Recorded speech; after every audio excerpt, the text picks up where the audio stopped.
il y a pas mal de... Après moi le défaut que je trouve sur cette voiture, c'est qu'il y a pas mal de cailloux qui se mettent entre le moteur et donc le... Celui-là me paraît un peu fragile. Il y a pas mal de cailloux qui se mettent entre le moteur et donc au niveau du slipper. Et enfin, faut dire ce qui est, hein, ça l'abîme pas mal. Hein, mais il a pris quand même les coups. On voit que celui-là est tout rayé. Donc là c'est notre premier démontage de celle-là, donc c'est la première fois qu'on ouvre l'intérieur ou autre. Ça fait un mois qu'on l'a. Ça va faire un mois. Donc voilà, on a joué un peu dans le sable avec, ça se voit. On n'a pas été dans de la gadoue. Franchement, on n'a pas fait de gadoue ou autre. Bon, déjà, il fait plutôt sec. Hein. On a été un peu dans le sable. Bah, à la plage, on a tourné pas mal aussi. Sur tout ce qui est gravier, poussière, chemin. Ça, on a fait. En forêt aussi. Voilà. Donc là, bah, voilà. Donc le moteur, voilà comment il se présente à l'intérieur. Donc c'est un pignon métal. Hein, donc je pense que lui aussi a pris un petit peu. Donc là il y a un carter qui est plutôt étanche. De toute façon je vais le renettoyer et on va le remettre étanche. Donc après on a démonté l'avant. Le cache de batterie. Alors on a démonté l'avant pour enlever, parce que le gros défaut de cette voiture c'est quand même il y a beaucoup de cailloux qui se coincent dans la direction. Décidément celui-là va venir. Hop, voilà. Donc la direction elle est comme ça. Mais il y a quand même beaucoup de cailloux qui se mettent dedans. Hein, donc puis c'est pas facile d'accès puisqu'elle est protégée, donc on peut pas la soulever on peut pas faire comme la Razor. On peut pas soulever ou démonter vite fait en 5 minutes. C'est vrai que là c'est plus compliqué. Par contre le cerveau est gros. C'est un 9 kg je crois, c'est le même qu'il y a sur la Razor. Donc voilà.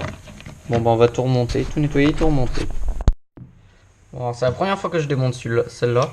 Donc là on a un cache qui est dessus. Et c'est vrai que ça vous permet de regarder le pignon, l'état du pignon sans démonter le moteur. Donc là je viens d'enlever les deux vis qui étaient là. Donc pour enlever le plateau du moteur, donc on fait glisser ça. On arrive à enlever le plateau tout doucement à cause des cailloux. Voilà. On enlève le plateau. Et là donc maintenant on a accès aux vis pour démonter.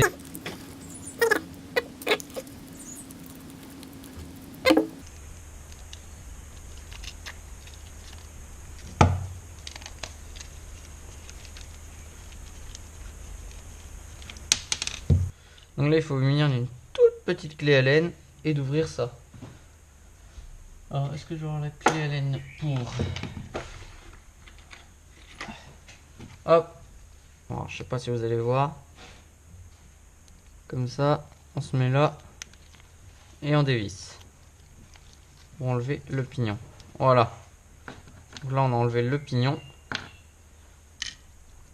Hop, le plateau. Bon, oui, il y a un peu de sable quand même.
Et donc la batterie se balade gauche droite, enfin avant arrière, comme ça. Donc on a découpé les cales.